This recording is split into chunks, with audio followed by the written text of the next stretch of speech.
हाँ नमस्कार मित्रों, मैं हरीश कुमार शर्मा यूट्यूब चैनल पर आपका हार्दिक स्वागत करता हूँ। मित्रों, आज अपन राजस्थान के महत्वपूर्ण विषय पर बात करने जा रहे हैं। विषय का नाम है राजस्थान के दुर्ग। मित्रों, राजस्थान के प्रमुख दुर्गों के बारे में हम विस्तृत रूप से चर्चा करेंगे, क्योंकि राजस्थान में विभिन्न राजवंश अपने प्राचीन समय से ही विद्यमान है और इन्होंने अपने शासन को सुचारू रूप से संचालन करने के लिए इन किलों या दुर्गों का निर्माण किया है।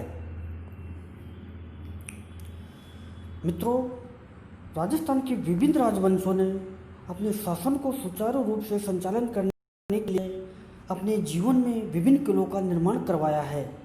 इसी कारण तो राजस्थान प्रदेश को किलों का सिरमौर कहा जाता है, क्योंकि राजस्थान प्रदेश में राजवंशों ने अपनी शासन की जो पद्धतियाँ हैं उसमें विशेष रूप से वृद्धि करने के लिए विभिन्न किलों का निर्माण करवाया है। क्योंकि इन राजवंशों का, इन शासकों का जो प्रमुख ध्येय था वो ये था अपने आप को सुरक्षित महसूस करना। क्योंकि ये यदि अपने आप को सुरक्षित महसूस नहीं कर पाते तो इन किलों के निर्माण का कोई औचित्य नहीं रह जाता। यही तो कारण है कि विशाल दुर्ग और विशाल प्रकोटे विधि से आक्रमणकारी को हताश करते थे। और प्राचीन काल में इन किलों का जो उपयोग किया जाता था वो युद्ध सामग्री को छिपाने के लिए, पशुधन बचाने के लिए, सुरक्षा व निवास के रूप में उपयोग करने के लिए किया जाता था। इन दुर्गों के निर्माण के पीछे ऐतिहासिक प्रसंग जुड़ा हुआ है, क्योंकि विदेशी आक्रमणकारी कई बार अपने जो दुर्ग थे उनको विजित करने के लिए, उन पर विजय हासिल करने के लिए इन किलों का उपयोग करते थे। वैसे तो किलों का जो निर्माण हुआ है वह शुक्र नीति में, कौटिल्य नीति में और मनुस्मृति में भी उल्लेख हुआ है। शुक्र नीति में 7 प्रकार के दुर्ग बताए गए हैं, जिनके बारे में अपन विभिन्न पहलुओं पर चर्चा करेंगे कि वे 7 प्रकार कौन कौन से हैं।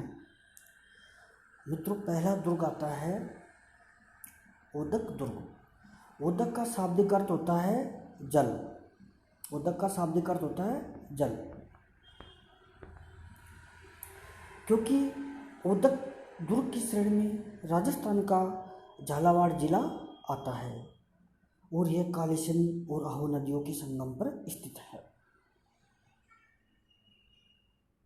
क्योंकि ओदक का शाब्दिक अर्थ ही जल होता है और ये जो दुर्ग बने हुए हैं किसी नदी के संगम पर या जल में बने हुए हैं, इसी कारण तो गागरों दुर्ग को जल दुर्ग कहा जाता है। क्योंकि ये कई बार परीक्षाओं में पूछ लिया जाता है, निम्न में से कौन सा दुर्ग जल दुर्ग है। दूसरी बात है कि एक प्रश्न यहाँ से यह भी उठकर आता है कि राजस्थान में दुर्गों के महत्व पर टिप्पणी डालिए। दूसरा दुर्ग होता है मित्रों शुक्र नीति के अनुसार धानु दुर्ग। धानु का शाब्दिक अर्थ होता है मरुस्थल।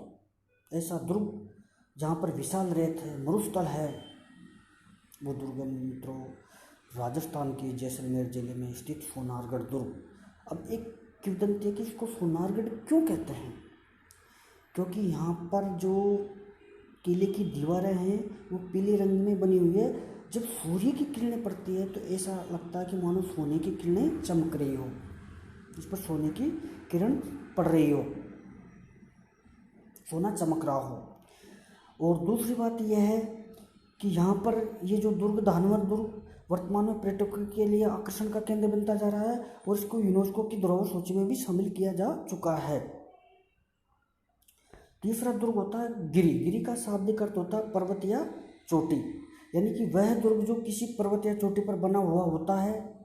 जैसे मेहरानगढ़, यह राजस्थान के जोधपुर जिले में स्थित है।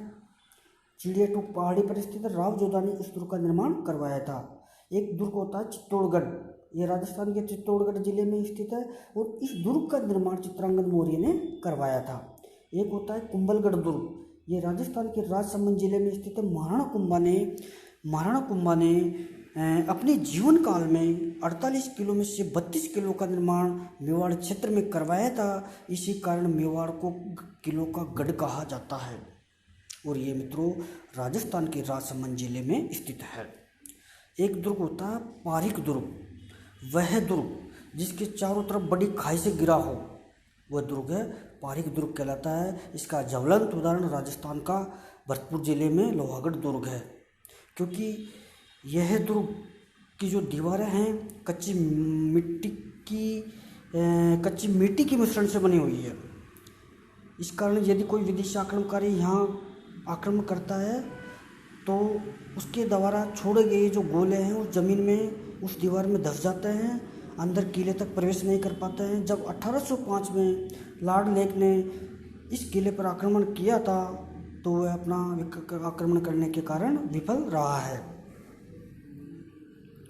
इसके बाद में आता है मित्रों एरण दुर्ग। खाई तथा पत्थरों से निर्मित दुर्ग जिनका मार्ग दुर्गम हो, यानी कि एरण का शाब्दिक अर्थ घना जंगल होता है, यानी कि ऐसा दुर्ग जो घने जंगल में बसा हो, जहाँ विशाल परकोटे हो, विशाल पत्थर हो, खाई बनी हो और जहाँ पर दुर्गम मार्ग हो, यानी जो रास्ता है वो बहुत ही जटिल तरीके से खाइयों में से होकर के जा रहा हो, वह दुर्ग कहलाता है एरण दुर्ग। इसका ज्वलंत उदाहरण राजस्थान का सवाई माधोपुर जिले में स्थित रणथंभौर दुर्ग है, क्योंकि 1301 में जब राणा हमीर ने आक्रमण किया था तो इस दुर्ग को देख करके अबुल फजल कहता है कि और सब दुर्ग नंगे हैं, केवल यही दुर्ग बख्तर बंद है।